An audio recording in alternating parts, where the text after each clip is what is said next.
Sidang kasus pungutan liar yang terjadi di Pantai Cemara, Pulau Kapuk, kawasan Lok Nga, Aceh Besar masih belum usai.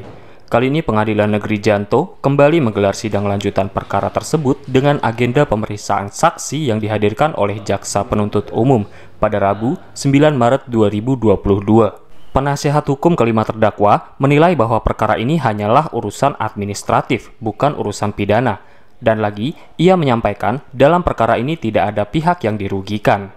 Saya kira ini sebenarnya hanya urusan administratif ya, bukan urusan pidana. Ini hanya urusan bahwa mereka tidak tahu proses ini punya izin atau tidak.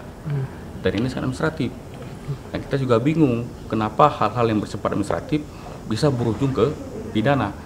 Yang disampaikan saksi jelas bahwa dalam kasus ini tidak ada yang dirugikan, baik masyarakat kampung atau kampungnya sendiri, kemudian juga pemerintah. Nah, pertanyaan kita, siapa yang sebenarnya dirugikan dalam pungli ini?